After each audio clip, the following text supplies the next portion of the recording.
अगली सुबह आन्या का मिशन खत्म हुआ तो उसने देखा कि सुबह से 5 बज रहे हैं। आन्या अब तक बहुत थक गई थी। उसने पिछले 12 घंटों में करीब 10 कप कॉफी पी थी ताकि वो पूरी तरह से फ्रेश रहे।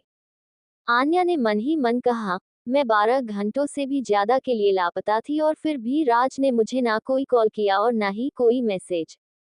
ये सोचते हुए आन्या ने अपना फोन उठाया तो देखा कि उसके फोन पर राज की 500 मिस्ड कॉल थी और 200 मैसेज।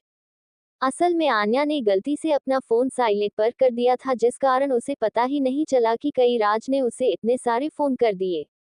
आन्या ने देखा कि राज का आखिरी कॉल अभी 1 घंटे पहले की ही है। ये देख आन्या जल्दी से उठी, लैब से बाहर स्टडी रूम तक चली गई, लेकिन वहां पहुंचते ही आन्या को हल्का सा चक्कर आने लगा। आन्या ने खुद को संभालने की कोशिश की, लेकिन गलती से उससे वही पड़ा वाज जमीन पर गिर गया आन्या के कमरे में। वहीं राज को आन्या की इतनी फिक्र हो रही थी कि वो 2 घंटे भी ठीक से नहीं सो पाया। राज बहुत देर से आन्या को फोन कर रहा था, लेकिन उसने उसका फोन नहीं उठाया। राज ने रोनित को फोन करके पूछा, आन्या का कुछ पता चला? लेकिन दूसरी तरफ से रोनित का जवाब सुनकर उसे इतना गुस्सा आया कि उसने अपना फोन ही जमीन पर मारकर तोड़ दिया।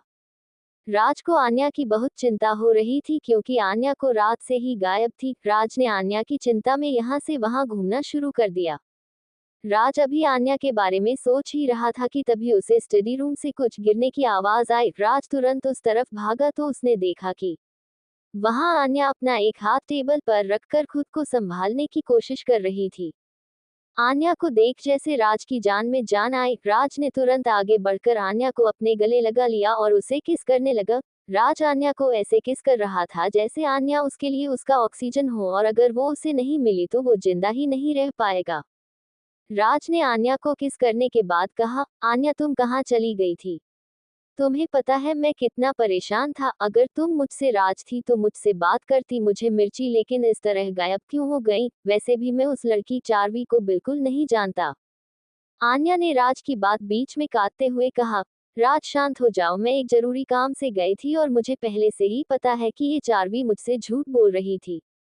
आन्या की बात सुनकर राज हैरान से उसे घूरने लगा तो आन्या ने कहा, अब चले, मुझे बहुत नींद आ रही है। मैं पूरी रात नहीं सोई हूँ और पिछले 12 घंटों से लगातार काम कर रही हूँ।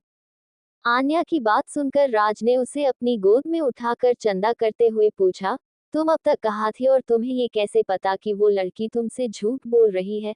आन्या ने कहा, राज अभी मेरे बारे में बहुत कुछ ऐसा है जो तुम्हें नहीं पता, और ये भी हो सकता है कि वो राज जानने के बाद तुम मुझे वैसे प्यार ना कर पाए जैसे अब करते हो। असल में यहाँ पर आन्या अपनी रोजगेन की बात कर रही थी। आन्या के मन में अब भी ये डर था कि राज को अगर ये पता चला कि वो ही क्वीन है जो लोगों की इतनी बुरी तरह टॉर्चर करती है तो कहीं वो उससे नफरत ना करने लगे। आन्या इतनी थकी हुई थी कि वो राज की गोद में ही सो गई, इसलिए राज ने उसे बेड पर लेटाते हुए उसके कान में कहा, बेबी मेरा तुम्हारे लिए प्यार कभी कम नहीं होगा, और रही बात तुम्हारे राज की तो मुझे उससे कोई फर्क नहीं पड़ता, क्योंकि तुम मेरे सामने मेरी आन्या को सिर्फ और सिर्फ मेरी आन्या। ये कहकर राज ने वहां से खड़े होने की कोशिश की, लेकिन आन्या ने उसे कॉलर को पकड़ा हुआ था, जिस वजह से वो खड़ा नहीं हो पाया। आन्या बहुत थकी हुई थी और राज नहीं चाहता था कि आन्या की नींद खुले, इसलिए वो भी आन्या को अपनी बाहों में भरकर लेट गया। राज को आन्या के पास बहुत ही सुकून मिल रहा था, इसलिए उसने आन्या की कमर पकड़कर उसे अपनी बाहों में भर लिया और धीरे धीरे उसका सर सहलाने लगा। राज को आज वो सुकून मिल रहा था जो उसे इससे पहले कभी नहीं मिला था। राज ने मन ही मन कहा, आन्या कल मैं तुम्हें अपनी ब्लड ऑर्गेनाइजेशन के हेडक्वार्टर्स लेकर जाऊंगा और तुम्हारे सामने ही उस राघव को सजा दूंगा। ये सोचकर राज मुस्कुराने लगा और वैसे ही आन्या को गले लगाकर सो गया। राज भी बहुत थका हुआ था, जिस वजह उसे जल्द ही नींद आ गई। दोपहर 12 बजे आन्या की नींद खुली और उसने अपनी आधी खुली हुई आंखों के साथ ही उठने की कोशिश की, लेकिन वो ऐसा कर नहीं पाई, क्योंकि अचानक से उसके अपनी कमर पर कुछ भारी सा महसूस हुआ। अचानक से आन्या की आंखें खुद गई और उसने देखा कि राज उसे इस कर गले लगाकर सो रहा था। राज ने आन्या को इतनी कसकर पकड़ा हुआ था जैसे अगर उसने अपनी पकड़ थोड़ी सी भी ढीली की तो आन्या गायब हो जाएगी। आन्या को राज पर पूरा भरोसा था कि वो उसके साथ उसकी मर्जी के बिना कुछ नहीं करेगा, इसलिए उसे राज के साथ सोने में कोई प्रॉब्लम नहीं थी। राज को इस तरह करते देख आन्या मुस्कुराने लगी। आन्या ने राज को नहीं उठाया और वो हल्के से राज का हाथ हटाकर उठने की कोशिश की, लेकिन राज ने आन्या को इतनी कसकर कर पकड़ रखा था कि आन्या खुद को छुड़ा नहीं पा रही थी। तभी अचानक से राज ने अपनी आंखें खोली और आन्या के ऊपर आ गया। राज ने ये सब इतनी जल्दी किया कि आन्या कुछ रिएक्ट ही नहीं कर पाई। आन्या ने कहा, तुम जाग रहे हो? राज ने कहा, हाँ मैं जाग रहा हूँ। ये सुनकर आन्या उठने की कोशिश करने लगी, लेकिन राज ने उसे उठने नहीं दिया। राज ने एक शरारती मुस्कान के साथ कहा, नहीं बेबी, तुम ऐसे नहीं जा सकती। आन्या ने उसे घूर कर देखा, जैसे पूछ रही हो क्यों। राज ने कहा, क्योंकि तुम्हें जाने से पहले मुझे कुछ देना पड़ेगा। आन्या ने कहा, क्या चाहिए तुम्हें? राज ने कहा, ज्यादा कुछ नहीं, बस एक किस। आन्या इसके आगे कुछ कहता उसके पहले ही राज ने उसे किस करना शुरू कर दिया। राज ने अपनी जीभ आन्या के मुंह में डाली और फिर उसके साथ खेलने लगा। आन्या को भी अब अच्छा लग रहा था, इसलिए आन्या ने उसे रोका नहीं। कुछ देर किस करने के बाद जब आन्या को सांस लेने में तकलीफ होने लगी तो राज ने उसे छोड़ दिया। इसके बाद राज ने आन्या की गर्दन पर किस करना शुरू कर दिया। राज आन्या की गर्दन पर किस करने के साथ ही साथ उसे लव बाइट्स भी दे रहा था। तभी अचानक से राज का फोन बजने लगा, जिसे सुनकर राज को गुस्सा आ गया और राज की ऐसी शक्ल देखकर आन्या की हंसी निकल गई। राज ना चाहते हुए भी आन्या से अलग हुआ और उसके माथे पर किस करते हुए बोला, जाओ जाकर तैयार हो जाओ। और हाँ, मैं आज तुम्हें छोड़कर रहा हूँ, लेकिन शादी के बाद मैं तुम्हें नहीं छोड़ने वाला। राज की बात पर आन्या की हंसी बंद हो गई और वो जल्दी से बाथरूम चली गई। राज ने भी अपने फोन उठाते हुए कमरे से बाहर चला गया।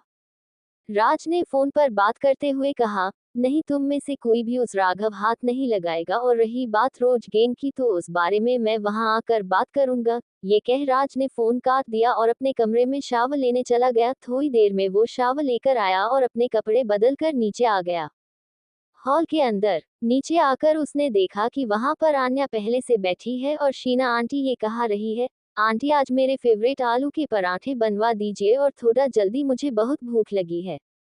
शीना आंटी ने जी मैम कहा और वहां से चली गई। तभी राज ने आन्या को पीछे से गले लगाते हुए कहा, मुझे नहीं पता था कि मेरी जान को आलू के पराठे पसंद हैं, वैसे और क्या क्या पसंद है तुम्हें? आन्या ने कहा, मुझे शाही पनीर, दाल, खीर और आलू गोभी भी बहुत पसंद है। राज हैरान था ये सुनकर कि आन्या को खाने में इतनी सिंपल चीजें पसंद हैं। आन्या ने कहा, खड़े क्यों हो, बैठो ना। और तुम्हें क्या क्या पसंद है खाने में? जवाब में राज ने कहा, बटर चिकन, ग्रिल्ड फिश और सी फूड ज्यादा पसंद है खाने में। जवाब में आन्या ने हाँ में सर हिलाया और तब तक उनका खाना भी आ गया था। उन दोनों ने मिलकर खाना खाया और इतनी देर में वहां वरुण भी आ गया। आन्या को देखते ही वरुण ने उसे गले लगा लिया और कहा, भाभी आप कहाँ कहाँ चली गई थी? आपको पता है मैं आपके लिए कितना परेशान था। वरुण की ऐसी बच्चों जैसा शिकायतें सुनकर आन्या ने प्यार से कहा, सॉरी, लेकिन मैं भी क्या करूं, मुझे थोड़ा सा ज्यादा गुस्सा आ गया था। आन्या की बात सुनकर वरुण ने कहा, भाभी गुस्सा होने वाली ही तो बात है ना, और ये सब भाई की गलती है, मैं ना ये सब दादी को बताऊंगा। वहीं दूसरी तरफ वहीं पीछे खड़े राज ने हैरानी से मन ही मन कहा, अरे अब ये सब मेरी गलती कैसे हो गई, और ये वरुण आन्या का कुछ ज्यादा ही फायदा उठा रहा है और मुझे दादी की धमकी दे रहा है। एक बार आन्या को जाने दो, फिर बताऊंगा मैं इस वरुण के बच्चे को। राज अपनी ही सोच में था। तभी आन्या ने कहा, तो क्या तुम्हारी दादी को पता है कि मैं और राज? आन्या इतना कहकर शांत हो गई, लेकिन राज और वरुण उसके बात को अच्छे से समझ गए थे। वरुण ने आन्या को समझते हुए कहा, भाभी वो क्या है ना कि जब दादी उस दिन आपसे मिली थी तब उन्हें आप बहुत पसंद आई थी, तो मैंने दादी को बता दिया कि राज भाई आपसे बहुत प्यार करते हैं, लेकिन आपको अब तक अपनी गर्लफ्रेंड बनने के लिए मना नहीं पाए। पर अब तक दादी को ये नहीं पता कि भाई ने आपको मना लिया है। वरुण की बात सुनकर राज और आन्या दोनों उसे घूरने लगे। राज को इन्हें ऐसे घूर रहा था जैसे अभी के अभी उसका खून ही कर देगा। तभी आन्या का फोन रंग हुआ और वो बात करने को लिए वहां से चली गई। वरुण ने मन ही मन कहा, अरे भाभी, आप अपने प्यारे से देवर को छोड़कर कहाँ जा रही हो? ये मेरे सामने खड़ा जल्लाद मुझे जाने से ही मार देगा। ये सोचकर वरुण ने राज को देखा जो उसे गुस्से से घूर रहा था। वरुण ने मन ही मन कहा, बेटा वरुण, जल्दी भाग यहाँ से, वरना ये राक्षस आज तुझे छोड़ेगा नहीं। ये सोचकर वरुण वहां से भागने लगा, लेकिन हमारा राज भी कहाँ कम था, वो भी वरुण के पीछे भागने लगा। वरुण और राज पूरे कमरे में भाग रहे थे, तभी आन्या वहां आ गई।